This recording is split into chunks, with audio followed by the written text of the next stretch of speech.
Hi అందరికీ. అందరెలా ఉన్నారు? నేనైతే బావున్నాను. మీరు బావుండాలని మనస్ఫూర్తిగా కోరుకుంటున్నాను. ఏంటక్కా వీడియో స్టార్టింగ్‌లోనే ఒక ఫ్యాన్ చూపిస్తున్నావు, ఏదో పెద్ద వైట్ కలర్ హోల్ చూపిస్తున్నావు అని చెప్పేసి మీరు అనుకోవచ్చు. ఈరోజు మీ అందరికీ మా అమ్మ వాళ్ళ ఇంటి పైకప్పు చూపిస్తాను. మా అమ్మ వాళ్ళదొచ్చేసి పెంకుటిల్లనమాట. ఎప్పుడో మా చిన్నప్పుడు కట్టిందనమాట ఈ పెంకుటిల్లు. ఈ పెంకుటిల్లునైతే 3, 4 సార్లు మేము మల్లేసాము. అంటే పెంకలు పెట్టినాం. కొన్ని సార్లనేమో కొత్తవి రీపర్స్ ఉంటాయిగా, ఆ రీపర్స్ పెట్టినాం. అట్లా అటు ఇటు అయితే మా నాన్న మా చిన్నప్పటి నుంచి ఇప్పటి వరకు ఈ ఇల్లునైతే మంచిగా అటు ఇటు సెట్ చేసుకుంటూ వస్తుండు. కానీ ఈ మధ్య కాలంలో మా ఇంటి పైకప్పయితే మరీ పాతబడిపోయింది. ఇట్లా దూలాలుంటాయి గదా! అవన్నీ చెదలు పట్టిపోయినాయన్నమాట. రిపేర్ చేయడానికి గూడా అంత రావట్లేదు. మీరు చూస్తున్నారు గదా! మొన్న అనుకోకుండా సడెన్‌గా అంటే సడెన్‌గా ఏం కాదు. ఇంతకు మునుపు ఇంట్లోకి ఇట్లా చిన్న చిన్న హోల్స్ పడి ఇట్లా మట్టి ముద్దలుంటాయి గదా! అవి పడుతుంటే అమ్మ వాళ్ళు ఏం చేసిర్రంటే ఒక పెద్ద ప్లాస్టిక్ పట్టా ఉంటదిగా, అది తీసుకొచ్చయితే మా ఇంటి పైన కట్టి దానికి తాడులను బిగించయితే కట్టిండ్రు. ఆ ముచ్చట నేను తర్వాత చెప్తా. ఇప్పుడు మీకు కనిపిస్తుందిగా ఇదంతా మా ఇల్లు పైకప్పనమాట. అక్కడక్కడనేమో రీపర్స్ ఇరిగిపోయినాయి. ఇంకో అక్కడక్కడనేమో ఇట్లా మట్టి మొత్తం రాలిపోయిందనమాట. ఇది వచ్చేసి హాల్‌లో అనమాట. ఇగ ఇట్లాగో ఇక్కడ మీకు కనిపిస్తుంది గదా! రైట్ సైడ్‌లో మా ఇంటికి ఇంత పెద్ద హోల్ పడ్డది. అయితే అమ్మ వాళ్ళు ముందే ఏం చేశారంటే హోల్ పడ్డ దగ్గర అంటే కొంచెం పడ్డ దగ్గర ఆ పట్టతోని మొత్తం కవర్ చేసిండ్రు. అదంతా సైడ్‌కి పోయి మళ్ళా ఒక పెద్ద హోల్ పడ్డది. మాకైతే మస్తు భయమైతుంది. ఎందుకు అంటే మొన్నటిదాకా వర్షాలు లేవు కాబట్టి అటో ఇటో ఉన్నారు. కానీ రేపటి నుంచి వర్షం స్టార్ట్ అయిందనుకో, సంక్రాంతి ముందు గూడా వర్షం పడతది గదా! వర్షం పడితే నేరుగా ఇంట్లోకే వస్తది. మట్టి మొత్తం రాలిపోతది. మా ఇల్లయితే సగం వరకు కూలిపోతది. అందుకే మా అమ్మ వాళ్ళు ఎట్లుంటదా అని జెప్పేసి నాకైతే మస్తు భయమైతుంది. ఎందుకు అంటే చేతి నిండా పైసలు లెవ్వు. ఇంక మాకున్న అప్పులకి మా నాన్న అయితే ఇప్పుడు కొత్త ఇల్లు అస్సలు కట్టలేడు. దీన్ని రిపేర్ గూడా చేయించలేదు. చూస్తున్నారు గదా! మా ఇంటి పైకప్పుకి ఇట్లా ఒక ప్లాస్టిక్ కవర్ కప్పి దాన్ని అది ఊడకుండా ఇలా తాడ్లతో అయితే మా నాన్న గట్టిగా కట్టించాడనమాట. ఇగో ఇట్లా ఈడ మీకు కనిపిస్తుంది గదా! మా పెద్దనాన్న వాళ్ళ మిద్దెకి నేను చూపిస్తున్నాను. ఇట్లా పెద్ద హోల్ పడ్డది. అక్కడ పెంకలన్నీ ఊడిపోయినాయన్నమాట. ఏంటి అంటే మా నాన్న ఏంటంటే చిన్నప్పటి నుంచి ఇప్పటి వరకు చాలా ఎదురు దెబ్బలు తగిలినాయి. ఇంక పడుతూ, లేస్తూ, పడుతూ, లేస్తూ వాళ్ళ లైఫ్ అయితే నడుస్తూ ఉందనమాట. ఇంకా ముగ్గురు బిడ్డల పెళ్లి చేసే వరకు మా నాన్న చాలా అలసిపోయాడు. ఇగ ప్రెజెంట్ అయితే ఒక 2,00,000 అప్పుంది. వాటికేమో మిత్తి ఉంది. ఇగ అమ్మకు, నాన్నకు హెల్త్ అంతంత మాత్రమే. ఇగో మా ఇల్లొచ్చేసేమో ఇట్లుంది.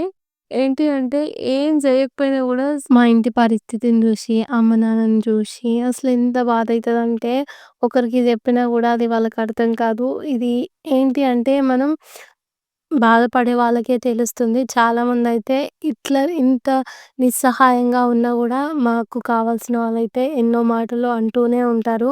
ఏంటి అంటే డబ్బులు లేని వాళ్ళం గదా! ఎవరెన్నైనా సరే మౌనంగా భరించాల్సిందే. కొన్నిసార్ల ఎంత బాధయితదంటే మా పరిస్థితి మొత్తం చూస్తూనే ఉంటారు. మా అమ్మ, నాన్నలకి హెల్త్ మంచిగుండదు. వాళ్ళకు ఊకే హాస్పిటల్ వెంట తిరుగుతారు. మా ఇల్లు సరిగ్గా లేదు. చూడడానికి ఎవరు లేరు. మేమున్నాం, ముగ్గురు కూతుర్లముంటే ఎప్పుడూ అయితే అమ్మా, నాన్నతో ఉండలేం గదా! మేమే గాదు ప్రతి వాళ్ళంతే ఆడపిల్లలుంటే వాళ్ళకి ఉన్నారు పిల్లలని చెప్పుకోవడానికే తప్ప, దగ్గరుండి వాళ్ళ బాధని ఇదేది చూడడానికైతే ఖచ్చితంగా వీలవ్వదు. ఇట్లున్నా గూడా నాకుండే అతి పెద్ద బాధ ఏంటి అంటే, మా ముంగటనే మా అమ్మ, నాన్ననైతే చాలా తక్కువ చేసి మాట్లాడతారు. అదైతే మనసుకి ఎంత బాధ అనిపిస్తదో తెలుసా? నాకనిపిస్తది మా అమ్మ, నాన్న దగ్గర పైసలు లేవనా, వీళ్ళని ఎవరు లెక్క జేయరు. ఏం మాట్లాడినా గూడా తీసి పారేస్తారు. మా అమ్మ, నాన్నకు ఆరోగ్యం అంతంత మాత్రమే. అది వాళ్ళ లోపమేం కాదు. వాళ్ళకి ఏజ్ అయిపోయింది. ఇంకా వాళ్ళకి తగిలిన దెబ్బలు, మా నాన్న కింద పడ్డాడు. ఆయనకి కాలుకి సరిగ్గా నడవరాదనమాట. దానికి కూడా చాలామంది మీ నాన్నకి నడవరాదు, పని చేత గాదు, ఏదైనా బరువులు పట్టుకొని నడవరాదు అని జెప్పేసి మా వాళ్ళే తనని ఎక్కిరించినట్టుగా మాట్లాడతారు. ఆ మాటలు విన్న ప్రతిసారి నాకైతే మస్తు బాధైతది. ఎందుకు అంటే వాళ్ళకి మనం నోరు తెరిచి సమాధానం చెప్పలేము. అన్నీ ఉన్నోళ్ళకి అందరూ సపోర్ట్ చేస్తారు. ఏది లేనోళ్ళకి ఎవరు సపోర్ట్ చేయరు. ఇప్పుడు మా పరిస్థితి ఇట్లుంది గదా! మాకు ఒక 500 అప్పీయడానికి గూడా ఎవరు ముందుకు రారు. ఎందుకంటే వీళ్ళకి ఏం లేదు. తీర్చడానికి కొడుకులు లేరు. ఇప్పుడు 500 అప్పిచ్చినామనుకో రేపనాడు వస్తాయో రావో అని జెప్పేసి ఎవరు ఇయ్యరనమాట. అదే అన్నీ ఉన్నోడికి 500 గాదు 10,000 అప్పు గావాలన్నా గూడా ఒక గంటలో ఇచ్చే రోజులు ఇవి అనమాట. నాకట్లా గూడా కొంచెం ఎట్లనో అనిపిస్తది. ఇంకా మొత్తం క్లియర్‌గా చెప్పలేను నేను. ఇగ మేమైతే మా పొలం దగ్గరకొచ్చినాము. ఈ పొలం ఉంది గదా! మాకైతే అప్పుడు 8 ఎకరాలుండే. ఇగ మా నాన్న వాళ్ళు మా పెద్దక్క పెళ్ళికి 4 ఎకరాలు అమ్మేసిండ్రు. ఇప్పుడైతే అటు ఇటు 4 ఎకరాలకు కొంచెం తక్కువగా ఉందంట. ఇగ మా నాన్నకైతే ఎకరంన్నర. నా పెళ్ళప్పుడైతే అర్ధెకరం నా పేరు మీద పట్టా చేసిచ్చిండు నాన్న. ఇంకా ఎకరం పొలం ఉంది నాన్నకైతే. నేనెప్పుడు మా నాన్నకి చెప్తూ ఉంటాను. ఏంటి అంటే ఇప్పుడు వాళ్ళకి పని చేసే ఏజ్ అయిపోయింది. మాకేమో 2,00,000 అప్పుంది. వాటికి మిత్తి కట్టాలంటే ఇంకా చాలా టైం పడుతుంది. ఏంటి అంటే చేసిన కష్టం మొత్తం ఆ మిత్తిలకే సరిపోతున్నాయి. ఇల్లేమో కుడుస్తుంది గదా! నాన్న నీకిదంతా బాధెందుకు నాన్న ఆ ఎకరం పొలం ఉంది గదా! అమ్మితే ఒక 50,00,000 వస్తాయి. దాంట్లో కొంచెం మంచిగా ఇల్లు కట్టుకొని, ఉన్న అప్పులు కట్టుకొని, మిగతా పైసలు బ్యాంక్‌లో పెట్టుకొని, నువ్వు, అమ్మ నిమ్మలంగా ఇంట్లో కూర్చొని బతకండే.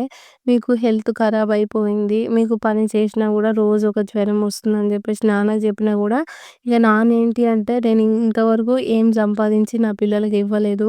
ఉన్న ఎకరం భూమి అమ్మితే నా పిల్లల్ని రేపు రోడ్డు మీద నేనే పడేసినట్టు అయితది అని జెప్పేసి మా నాన్ననేమో అట్లా ఆలోచించి ఇగో ఇట్లనే ఈ సగం కూలిపోయిన ఇళ్ళల్లో మందితోని మాట పడుకుంటా, హాస్పిటల్ పొంటి తిరుగుకుంటూ ఎన్నో బాధలు భరించుకుంటా మా నాన్న లైఫ్ అయితే ఇట్లుంది. ఇగ మేమైతే మా పొలం దగ్గరికి వచ్చినామని చెప్పినా గదా! ఇక్కడైతే విషు, కన్నయ్య మంచిగా ఆడుకుంటుండ్రు. भैया नमस्ते। बोल रहे कि पूरा अच्छा से करिए। बस अच्छा से करेंगे। क्या बता को बोलो अच्छा है। बाऊ डांटा हाँ बाऊ डांटू हाँ अच्छा है बोल रहे तो दिगु तकते होंगे।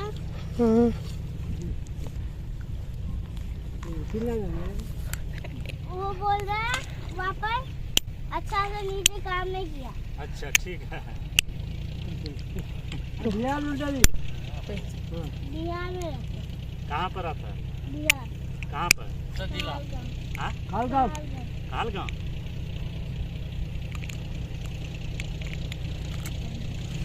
नीचे ऊपर बोल रहा है। क्या बोल रहा है? इसके ऊपर आने के लिए बोल रहा हूँ।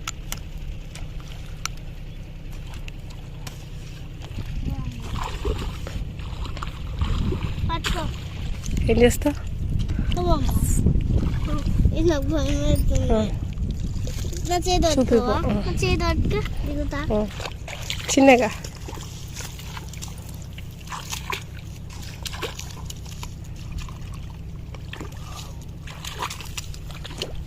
आप लोग का कहाँ पर है? आप लोग का कहाँ पर है?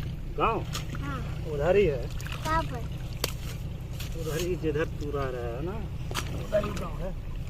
वहीं पर है। हाँ हाय हाँ आप लोग ही अकेला है। हाँ खाना खा लिए? खाना खा लिए। कम था हम लोग का भी चिकन है। खिलाया नहीं फिर? हाँ? खाना लेके नहीं आया? हाँ? किससे बात करना हमको पता नहीं है। किससे बात करना? पूछता है खाना लेके नहीं आया। कल लेके आता है। कल लेके आएंगे। अब तो काम खत्म हो गया। हाँ अब तो काम खत्म हो गया। कल आ जाइए। ठीक ఇక్కడ బీహార్ వాళ్ళు బొరాలు తీయడానికి వచ్చిండ్రు. అయితే ఇంకా వాళ్ళతో అయితే విషు కొంచెం మాట్లాడింది. తనకి ఇలా పొలంలో నడుస్తుంటే చాలా మంచిగా అనిపిస్తున్నట్టుంది. చూడండి ఎంత ఎంజాయ్ చేసిందంటే ఆ రోజు. మస్త్ అంటే మస్త్ అని చెప్పొచ్చు. నాకు గూడా ఏంటి అంటే ఈ వ్యవసాయం అంటే చాలా ఇష్టము. మా చిన్నప్పుడైతే ఇంకా రోజు పొద్దుగాలొచ్చి మందు బస్తాలేసేవాళ్ళం నాటేస్తుంటే. ఆ తర్వాత వాళ్ళకి నీళ్ళు తీసుకొచ్చి వాళ్ళ టిఫిన్‌లు వాళ్ళకి ఎనకంగానే ఇట్లా వరేస్తుంటూ చాలా ఎంజాయ్ చేసేదాన్ని. ఈసారి గూడా నేనే నాటేయడానికొచ్చిన. తర్వాత వరి పీకడానికి గూడా వచ్చినాము. బాయికాడనే స్పెండ్ చేసిన ఒక 3 డేస్ అయితే. ఆ వీడియోస్ అన్నీ నా దగ్గరున్నాయి. నేనేంటి అంటే మొన్నటి నుంచే వీడియోస్ తీయడం స్టార్ట్ చేసిన. అంటే పొలం దగ్గర నుంచి వాటిని ఎడిటింగ్ చేయలేదనమాట. ఇంట్లో పని చూసుకుంటూ మళ్ళా చెరువు గట్టుకు వెళ్ళొచ్చినాము. ఇంకా అందుకే ఎడిటింగ్ అయితే లేట్ అయిపోయింది. ఏంటి అంటే నేను బీహార్‌లో ఉంటే అన్ని పనులు టైంకయ్యేది. నేనుంది అమ్మ వాళ్ళ ఇంటికాడ గదా! వచ్చింది ఒక పని మీద.